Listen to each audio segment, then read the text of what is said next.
რა ხდება? მოვიძნენ? უკვე აქ არიან? თუ რაიმე ფეიქს ან საიდუმლო სახელმწიფო პროგრამას აქვს ადგილი. არ აქვს მნიშვნელობა რამდენიმე ოფიციალური პირი რა განცხადებას გააკეთებს. არ აქვს მნიშვნელობა რამდენჯერ გვისაუბრია ამ საკითხზე, თუნდაც ამ პროექტის განმავლობაში. რა კონსპირაციები თუ ტყუილ მართალი არსებობს ამოუცნობი მფრინავი ფენომენების მიმართ. ახლა ამის დრო არ არის. ნამდვილად უნდა გავარკვიოთ რა ხდება მსოფლიოში. ნამდვილად გახდა თუ არა ნიუ-ჯერსი ამოუცნობი საჰაერო ობიექტების მიზიდულობის ეპიცენტრი. ეს საფრენი აპარატები, რომელთაც ზოგიერთი არადედამიწისეულ დრონებს უწოდებს, მსოფლიოს სხვადასხვა ქვეყნის დედაქალაქში გამოჩნდა, მათ შორის თბილისში. ჯამში უშუალო მოვლენა ამერიკის შეერთებული შტატების 11 შტატში გამოვლინდა. ღამის ცაზე იდუმალი საფრენი აპარატები ჩნდება. დრონების გამოჩენა შტატების მოსახლეობის შეშფოთებას იწვევს. ამერიკის შეერთებული შტატების ხელისუფლება საფრენ აპარატებს საფრთხედ არ მიიჩნევს. თუმცა ამ დრომდე უცნობია, ვის ეკუთვნის დრონები ან საიდან მოფრინავს ისინი. ამერიკის შეერთებული შტატების ცაში უცნობი საფრენი აპარატების თემა აქტუალურია შეერთებული შტატების კონგრესშიც, სადაც ამ საკითხზე განხილვები მიმდინარეობს. მოკლედ, რასთან გვაქვს საქმე? დავიწყებ ქრონოლოგიურად.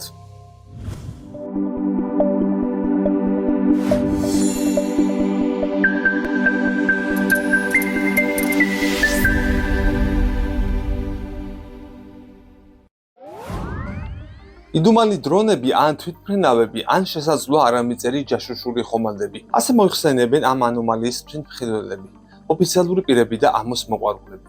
ფაქტია, ეს ობიექტები თითქმის ყოველ საღამოს ანათებენ ღამის ცაში ბოლო 1 თვის განმავლობაში და მათ შესახებ თეორიები მრავლადაა. ამ საკითხზე რესპუბლიკელი კონგრესმენი ჯეფერსონ ვან დრიუ ამბობს, რომ ეს არის ირანული სადაზვერვო დრონები, რომელსაც სამხედრო გემიდან გზავნიან. ეს მოსაზრება საბოლოოდ პენტაგონმა გააკარწყლა.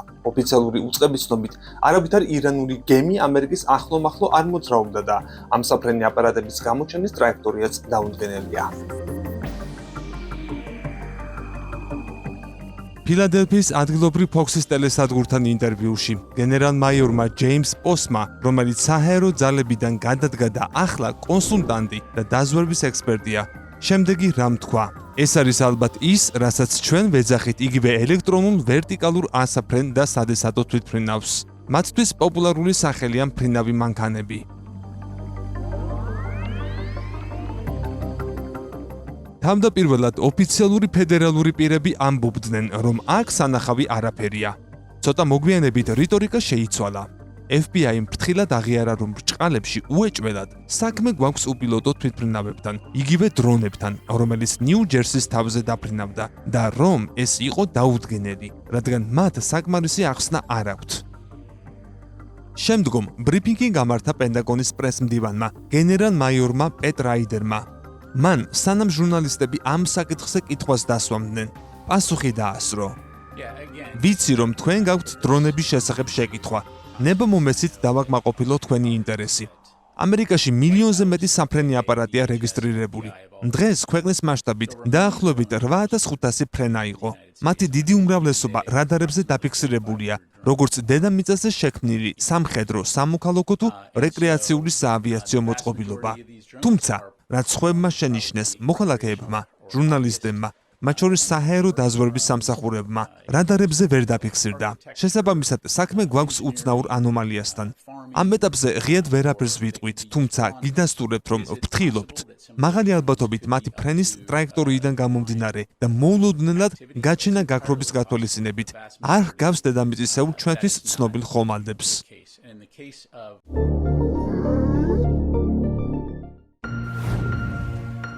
სენატის უმრავლესობის ლიდერმა ნიუ-იორკელმა ჩაკ შუმერმა შიდა უსაფრთხოების დეპარტამენტს შესთავაზა, რომ დრონების გამოვლენის უკეთესი ტექნოლოგია გამოეყენებინათ. ის ამტკიცებდა, რომ მოქალაქეებს, რომლებსაც აქვთ კითხვები ამ ეგრეთ წოდებული დრონების შესახებ, პასუხები უკეთესად უნდა მიეცეთ. ამ საფრენი აპარატების თვითმხილველთა დიდი რაოდენობისა და განგაშის გამო ფედერალურმა საავიაციო ადმინისტრაციამ გამოსცა ფრენის დროებითი შეზღუდვა ნიუ-იორკის საერთაშორისო აეროპორტისა და რამდენიმე სხვა ადგილის ცაზე. ამ გადაწყვეტილების შემდეგაც გამოჩნდნენ აპარატები, რომელთაც კიდევ უფრო ხანგრძლივად დააგვირდნენ. ეს დრონი ხომალდებიც აკვირდებოდნენ არემანეს. გასული დღეების განმავლობაში სხვა რაიმე ხილული კონტაქტი არ მომხდარა.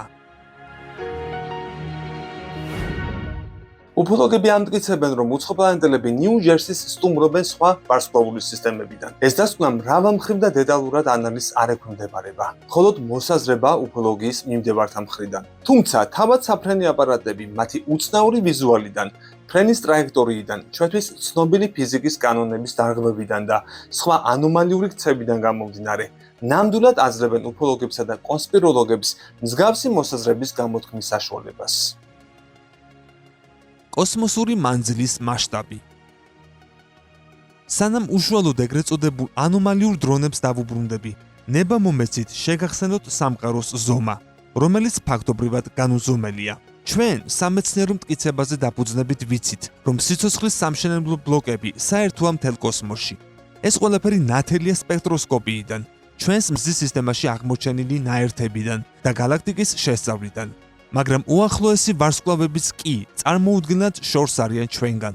ფოტონებს შეუძლიათ წარმოუდგენლად შორ მანძილზე გადაადგილება, რადგან ისინი მასის გარეშეა, მაგრამ ნებისმიერი მასა, რასაც მოიცავს ცოცხალი არსებები, თუ კოსმოსური ხომალდები, მოითხოვს უზარმაზარ ენერგიას დიდ მანძილზე გადაადგილებისთვის. ფიზიკოსები ეწინააღმდეგებიან სხვა ვარსკვლავურ სისტემებში მოგზაურობის იდეას, რადგან ეს მოითხოვს ენერგიის დიდ რაოდენობას, თითქმის შესაძლებლობის ფარგლებს მიღმა. ოღონდ ეს ყველაფერი ჩვენი გადმოსახედიდან, ადამიანის შესაძლებლობებიდან. მაგრამ ნუ გვავიწყდება, რომ სულ რაღაც 10,000 წლის წინ ჯოხებით ვნადირობდით. ახლა კი მთვარეზე ვსეირნობთ. რატომ არ უნდა არსებობდეს სხვაგან, სხვა galaktikაში, ჩვენზე მაღალ განვითარებული სიცოცხლე, ცოცხალი რასა, რომელსაც დაძლეული ექნება ის პრობლემები, რაც ახლა ჩვენ გვაქვს სამყაროში შორ მანძილზე გადაადგილებისთვის.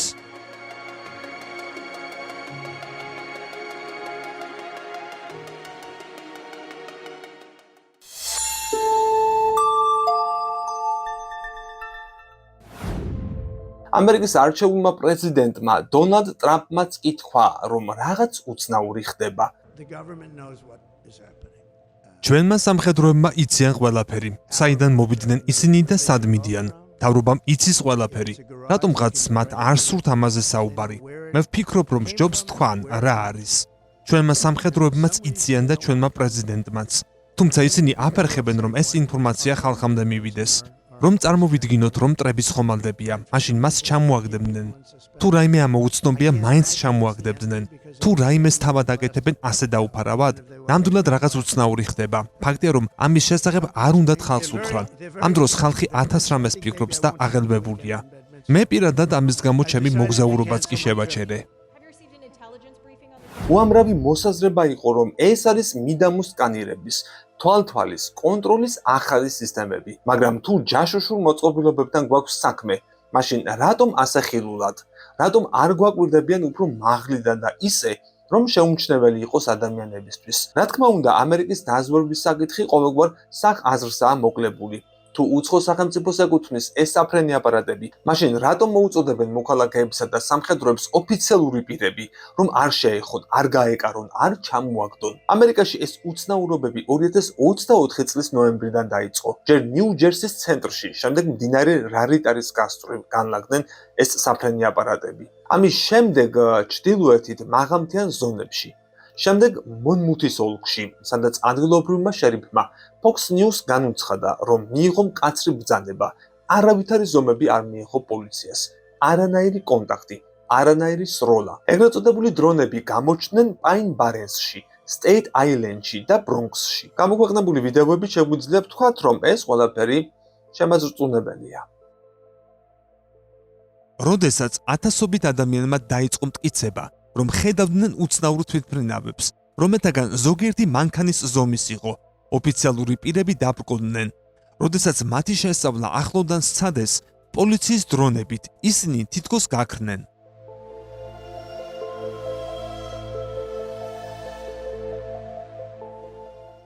ზოგიერთი ადგილობრივი პოლიტიკოსი საგანგებო მდგომარეობის გამოცხადებასაც კი მოითხოვდა ფედერალური ხელისუფლებისგან. ასევე ეროვნული საჰაერო გვარდიის ჩართულობას და ამ უჩვეულო საფრენი აპარატების მიმართ ცეცხლის გახსნას. ნიუ-ჯერსიში და სხვა შტატებში ამოუცნობი თვითმფრინავების ბოლოდროინდელმა ხილვამ მსოფლიოს მასშტაბით გამოიწვია უპასუხო კითხვების კიდევ ერთი რაუნდი და გააძლიერა შეთქმულების თეორიები, კონსპირაციები.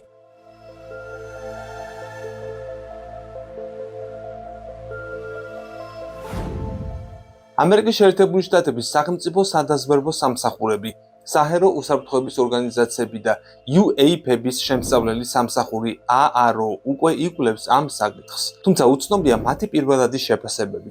არ ამბობენ, რომ ეს მფრინავი აპარატები დედამიწისეულია, ან რომელიმე სახელმწიფოს ეკუთვნის. თუმცა გვესმის გაფრთხილებები, რომ მოვერიდოთ, არ შევიდეთ ახლო კონტაქტში. ოფიციალური უწყებები ცალსახად არ უარყოფენ, რომ ეს ეგრეთ წოდებული დრონები არ არიან უცხოპლანეტელთა საფრენი აპარატები. თუმცა არც პირდაპირ ადასტურებენ, რომ ეს ასეა. ესეც აჩენს გარკვეულ მოსაზრებებს. ამერიკის შეერთებულ შტატებში ვერც მოსახლეობა და ვერც ხელისუფლება ჯერ ვერ გაერკვა რა ხდება რეალურად. მოსაზრებები მრავალფეროვანია. ჯეიმი ჯეიკობსი, რომელიც ოკლაჰომას სახელმწიფო უნივერსიტეტში აეროკოსმოსური ინსტიტუტის კვლევისა და სწავლების მიმართულების აღმასრულებელი დირექტორია, ამბობს: ეს არის შემთხვევა, როდესაც მოსახლეობა არ იცნობს საჰერო მიმოსვლის მრავალფეროვნებას ეროვნულ საჰერო სივრცეში, განსაკუთრებით აღმოსავლეთის ზღვის სანაპიროზე. დღეს ადამიანების უმეტესობა ჩვეულებრივ დიდ დროს არ უთმობს ღამის ცის ყურებას და როცა ამას აკეთებს, ბოლოს და ბოლოს იწყებს იმის დანახვას, რაც მის გარშემოა. იმის მიუხედავად, რომ სავარაუდოდ ეს ეგრეთ წოდებული დრონები საფრთხის შესაძლებლობას აჩენს, საკმარისად არ ვართ შეშფოთებული ჩვენი მოუმზადებლობის მიუხედავად. ჩვენ ჩავატარეთ მცირე სწრაფი კვლევა, როგორც დრონების, ასევე პილოტირებული თვითმფრინავების ზომისა და ადგილმდებარეობის შეფასებით. ვერ დადგინდა, რომ ეს აპარატები თვითმფრინავებია, ან ჩვენთვის ნაცნობი დრონებია. აბა დავფიქრდეთ, მართლა რომ უცხოპლანეტელების აპარატებთან გვქონდეს საქმე და ეს სავსებით დასაშვებია. ვართ კი მზად მათთან გამკლავებისთვის. ეს უცნაური დრონები და დღევანდელი არარსებული სცენარი, ჩვენი პილოტიანი თვითმფრინავებით. დამაფიქრებელი გარემოებაა მოკლედ.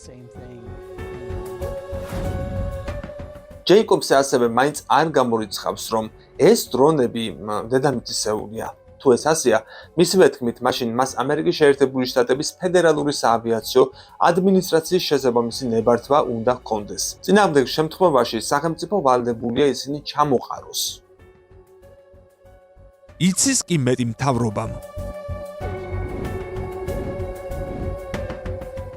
ზოგიერთი ექსპერტის აზრით, შეთქმულების თეორიები იწყებენ მომძლავრებას, რადგან მთავრობა მალავს ინფორმაციას და აკეთებს უაზრო განცხადებებს, როგორიცაა ჩვენ არ ვიცით საიდან მოდის თვითმფრინავები, ან რა არის ისინი, მაგრამ ვიცით, რომ ისინი არ წარმოადგენენ რისკს. საზოგადოების ზოგიერთი წევრი მართლაც ხედავს დრონებს, რომლებიც შესაძლოა UAP-ს წარმოადგენდნენ. ჯამში ამერიკის შეერთებული შტატების ხელისუფლება ცდილობს დაარწმუნოს სკეპტიკურად განწყობილი საზოგადოება, რომ ნიუ-ჯერსისა და სხვა შტატებში საიდუმლო დრონების შესახებ ინფორმაცია არ არის სანერვიულო. მაგრამ დამკვირვებლები ამბობენ, თუ რა ფორმით ავრცელებენ ეს ოფიციალური პირები ამ განცხადებებს, ეს კიდევ უფრო შემაშფოთებელია. არ ეტყობათ, რომ არიან თავდაჯერებულები, რაც მათი აზრით ამ პირების დაბნეულობაზე მიუთითებს.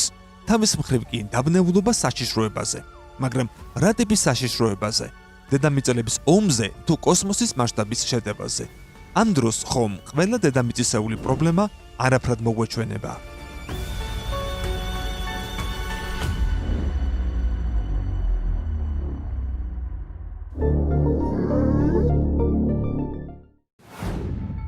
ასეთი დრონები გამოჩნდა მსოფლიოს სხვა ქალაქების თავზეც. თბილისშიც კი შეამჩნიეს რამდენჯერმე ბოლო დღეების განმავლობაში. სოციალური ქსელების მომხმარებლებმა ფოტო და ვიდეო მასალები გაავრცელეს. ზოგი ამბობს, რომ გამოსახულებაზე ჩანს ჩვეულებრივი დრონები, თვითმფრინავები, ზონდები, მთვარე ან სირიუსის ვარსკვლავი. თავაზობთ რამდენიმე ვიდეოს და თავად განსაჯეთ, რამდენად ეხმაურება ეს ვიდეო მასალები ნიუ-ჯერსის ეგრეთ წოდებული უცხო დრონების ამბავს.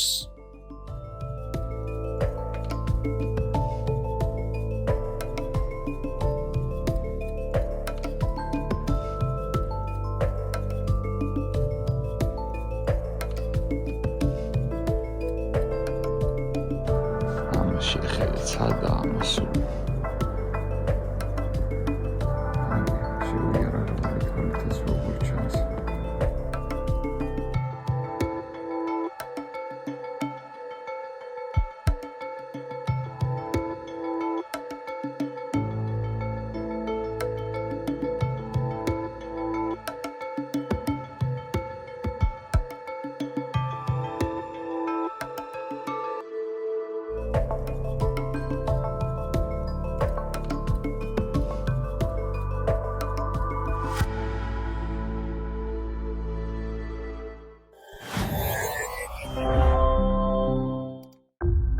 ამასობაში ინტერნეტში მძვინვარებს სპეკულაციები. ზოგიერთმა გამოთქვა შეშფოთება, რომ ეს სავარაუდო თვითმფრინავები შეიძლება იყოს უცხოური სახელმწიფოების შეთქმულების ან ამერიკის შეერთებული შტატების მთავრობის საიდუმლო ოპერაციების ნაწილი. უცხოპლანეტელების თემაც პოპულარულია. საკითხით დაინტერესებული მკვლევარები და ექსპერტები ნათლად ამბობენ, რომ მთავრობა უნდა იყოს უფრო გამჭვირვალე. სამხედრო და დაზვერვის სააგენტოები კი უფრო ღია თავისი მოქალაქეებისთვის პასუხების გასაცემად. წინააღმდეგ შემთხვევაში მათი აზრით შიში და კონსპირაცია გაიზრდება. ჯერ კიდევ მოქმედმა პრეზიდენტმა ჯო ბაიდენმაც კი თქვა, რომ ამაში საშიში არაფერია. თუმცა ეს არ უთქვამს მკაფიოდ, თითქოს შეეცადა მნიშვნელობა არ მიენიჭებინა და ყურადღება გადაეტანა. ამერიკის შეერთებული შტატების კანონმდებლები ითხოვენ განმარტებებს ფედერალური და სახელმწიფო ხელისუფლებისგან იმის შესახებ, თუ რა დგას ამ ყველაფრის უკან. ნიუ-ჯერსის გუბერნატორმა ფილ მერფიმ წერილობით მიმართა პრეზიდენტ ჯო ბაიდენს პასუხების მოთხოვნით. ნიუ-ჯერსის ახალმა სენატორმა ენდი კიმმა ერთი ღამე გაატარა ცაზე დაკვირვებასა და ნადირობაში ჩრდილოეთ ნიუ-ჯერსის სოფლად და ამის შესახებ X-ზეც კი გამოაქვეყნა. თუმცა ვერც ისინი და ვერც მოსახლეობა მეტ პასუხს ვერ იღებს. დავალოდოთ მოვლენების განვითარებას. წინ როგორც ჩანს, საინტერესო პროცესები გველის თუ ხმელეთზე და თუ ციდან. შენ კი მოიწონე ეს ვიდეო, გააზიარე და გამოიწერე კოდის YouTube არხი. ეს მხარდაჭერა ამ პროექტის არსებობისათვის უმნიშვნელოვანესია.